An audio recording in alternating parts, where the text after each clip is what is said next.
मैं R K. Singh, Sukkhu memorial public school, Shambhuganj,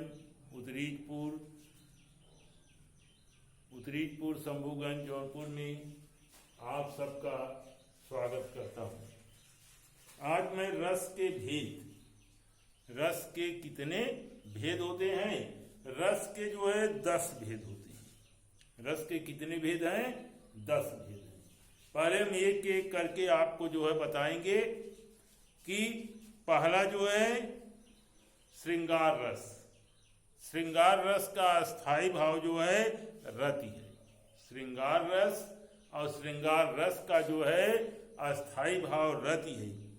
दूसरा है हास्य रस। हास्य रस जैसा आप जानते हैं कि जिसको सुनने देखने से मन में हंसी आ जाए, जिसका अस्थाई भाव हास है। तीसरा है करुण रस। करुण रस इसका अस्थाई भाव शोक है। शोक माने जानते हैं दुख। रौद्र चौथा है रौद्र रस। रौद्र रस ये क्रोध। मन में अस्थाई भाव क्या है इसका? क्रोध। पांचवा है वीर रस। और वीर रस का अस्थाई भाव उत्साह है। अगला है छठा भयानक रस। उसका अस्थाई भाव भय है, बीभत्स। और इसका अस्थाई भाव जुगुप्सा, घृणा। जुगुप्सा मीन्स घृणा। और आठवां है अद्भुत रस। अद्भुत रस का अस्थाई भाव विस्मय है। नौवां है शांत रस, निर्वेद। शांत जैसा कि जानने से होता है, बिल्कुल न दुख न सुख, हर्ष विषाद कुछ भी नहीं। और 10वां है वात्सल्य रस। वात्सल्य माने वात्सल्य। अब इसका हम एक एक करके आपको बताएंगे। पहला श्रृंगार रस। 10 रस के भेद, रस के 10 भेद होते हैं, जिनमें पहला श्रृंगार रस। श्रृंगार रस इसका अस्थाई भाव रति है। और रति माने प्रेम। तो इसकी परिभाषा क्या है? व्हाट इज श्रृंगार रस? सहृदय के चित्त में रति नामक अस्थाई भाव का, रति नामक अस्थाई भाव का जब विभाव, अनुभाव और संचारी भाव का, जब विभाव, अनुभाव और संचारी भाव का संयोग होता है तो वह श्रृंगार रस कहलाता है। श्रृंगार रस कहा कि इसका अस्थाई भाव पहले कोई भी जो आता है कि श्रृंगार रस का अस्थाई भाव क्या है, तो आपको ये बता देना चाहिए कि श्रृंगार रस का अस्थाई भाव रति है। रति का अर्थ माने प्रेम। तो जब सहृदय के चित्त में रति नामक अस्थाई भाव का जब विभाव, अनुभाव और संचारी भाव, कल ही हम आपको लिखा भी दिए हैं कि विभाव क्या है, अनुभाव क्या है और संचारी भाव क्या है। कहा कि विभाव, अनुभाव और संचारी भाव का संयोग होता है तो वह श्रृंगार रस का रूप धारण कर लेता है। जैसे श्रृंगार रस के भी भेद। श्रृंगार रस के 2 भेद होते हैं। पहला संयोग, दूसरा वियोग। संयोग का मतलब होता है मिलना। संयोग का अर्थ होता है मिलना। तो संयोग श्रृंगार नायक और इसमें नायक और नायिका के नायिका के मिलन का वर्णन होता है, उसे संयोग श्रृंगार कहते हैं। जहां पर नायक और नायिका के मिलन का वर्णन होता है, उनके प्रेम का वर्णन होता है, वहां पर संयोग श्रृंगार होता है। संयोग श्रृंगार का बिहारी लाल जी ने भी बहुत अच्छा किया है कि बतरस लालच लाल की मुरली धरी लुकाए, साँव करे भौहन हंसे, दैन कहे नट जाए। तो वही कहा कि नायक और नायिका के मिलन का जहां वर्णन होता है उसे हम संयोग श्रृंगार कहते हैं, या वह संयोग श्रृंगार कहलाता है। जैसे कौन हो तुम बसंत के दूत, उदाहरण है कि कौन हो तुम बसंत के दूत, विरस पतझड़ में अति सुकुमार, घन तिमिर में चपला की रेख। कहा कि घन तिमिर में चपला की रेख, तपन में शीतल मंद बयार। इसका जो है, इसमें जो है रति अस्थाई भाव है, प्रेम इसमें जो है इसका अस्थाई भाव। इसमें जो आपको उदाहरण दिए, कौन हो तुम बसंत के दूत, विरस पतझड़ में अति सुकुमार, घन तिमिर में चपला की रेख, तपन में शीतल मंद बयार। इसका जो है अस्थाई भाव क्या है? अस्थाई भाव इसका जो है रति है, प्रेम है। और आलंबन विभाव है श्रद्धा, क्योंकि श्रद्धा जब आती है मनु के पास तो मनु कहते हैं कौन हो तुम, हु आर यू, तुम बसंत के दूत हो। ऐसा तुम्हारे आने से जैसे बसंत ऋतु मौसम आता है और प्रकृति जो है में सुंदरता छा जाती है, उसी तरह से तुम्हारे आने से यहाँ पर जो है एक हर्ष उल्लास जो है छा गया है। तो कहा आलंबन विभाव है श्रद्धा। आलंबन विभाव क्या है? श्रद्धा विषय और मनु आश्रय। श्रद्धा विषय है और मन क्या है? आश्रय है। उद्दीपन विभाव है एकांत प्रदेश, क्योंकि वहां पर कोई नहीं है। प्रलय में केवल दो ही लोग बचे हुए थे, श्रद्धा और मनु। श्रद्धा की कमनीयता, श्रद्धा कितनी सुंदर है, उसका सुंदरपन जो है, उसका उसकी शरीर की कमनीयता, उसके शरीर की सुंदरता, और कोकिल कंठ, उसकी मधुर आवाज, उसकी जो है मधुर आवाज, और रम्य परिधान, बढ़िया वस्त्र पहने हुए है।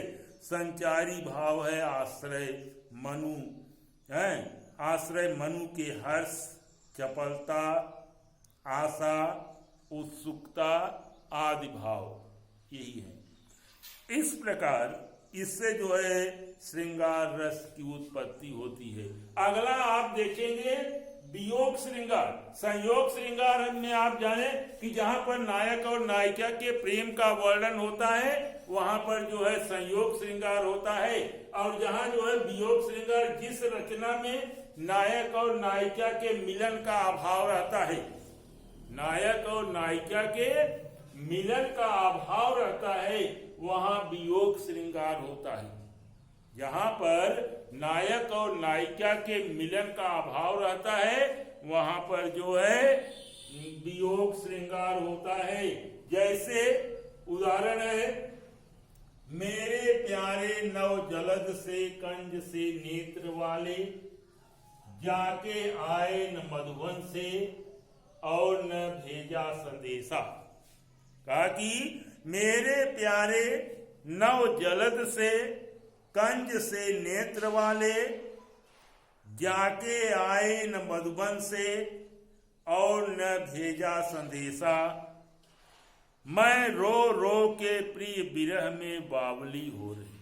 मैं अपने प्रियतम के वियोग में रो रो करके जो है बावली हो रही हूँ, पागल हो रही हूँ। जाके मेरी सब दुख कथा श्याम को तू सुना दे।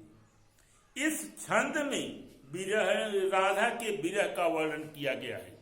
इसमें जो है राधा के विरह का वर्णन किया गया है, और इसमें रति जो है, इसमें भी इसका भी देखिए संयोग और वियोग दोनों का जो है अस्थाई भाव रति है, क्योंकि ये प्रेम में जो है अलगाव और मिलन तो होता ही रहता है। रति अस्थाई भाव है, राधा आश्रय है और श्री कृष्ण आलंबन है। शीतल मंद पवन और एकांत उद्दीपन विभाव है। स्मृत, रुदन, चपलता आवेग, उन्माद आदि संचारियों से पुष्ट श्री कृष्ण से मिलन के अभाव में यहाँ जो है वियोग श्रृंगार रस का परिपाक हुआ है।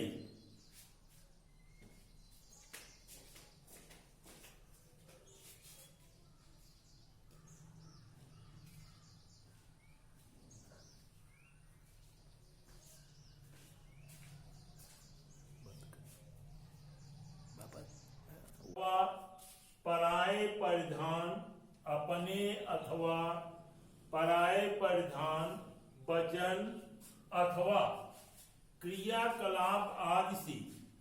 कहा कि परिधान को आप देख करके हंसी आती है, या कोई वाणी कह दिए, कोई बात कह दी है तो आप हंसते हंसते जो है लोटपोट हो जाते हैं। तो यही कहा अपने अथवा पराये परिधान, वचन अथवा क्रियाकलाप आदि से उत्पन्न हुआ हास नामक अस्थाई भाव, विभाव, अनुभाव आदि संचारी भाव के संयोग से हास्य रस का रूप ग्रहण कर लेता है। जैसा कि आप जानते हैं कि अपने कहा कि हास्य रस किसे कहा है, जिसको देखने से या बात सुनने से हास नामक अस्थाई भाव उत्पन्न हो, क्रियाकलाप, उसके कार्य करने का अजीब वो गरीब ढंग, इसको देखने से जो हास नामक अस्थाई भाव, विभाव, अनुभाव आदि संचारी भाव के संयोग से हास्य रस का रूप ग्रहण कर लेता है। जैसे मातहि पितहि उरिन भय नीके, मातहि पितहि उरिन भय नीके, और गुरु ऋण रहा, गुरु ऋण रहा सोच बस नीके। कहा कि गुरु ऋण रहा सोच बस नीके का माता पिता। यहाँ जो है लक्ष्मण और परशुराम जी में जो वार्तालाप हो रहा है, जो उनमें और वही कहें कि माता पिता पिता से आप अच्छी तरह से ऋण नहीं हुए, अभी गुरु का ऋण जो है शेष बचा है, यही हमारे हृदय में सोच है। तो कहा कि परशुराम लक्ष्मण संवाद में लक्ष्मण की यह हास्यमय उक्ति है। यह जो है हास्यमय उक्ति है। हास्य इसका अस्थाई भाव है। इसका अस्थाई भाव क्या है? हास्य है, हंसना है। और परशुराम इसमें आलंबन है। परशुराम इसमें आलंबन है। उनकी झुझलाहट जो है उद्दीपन है। उद्दीपन आपको जानते हैं संचारी भाव क्या है कि पानी के बुलबुले की तरह जो है भाव बनते और बिगड़ते रहते हैं। हर्ष, चपलता आदि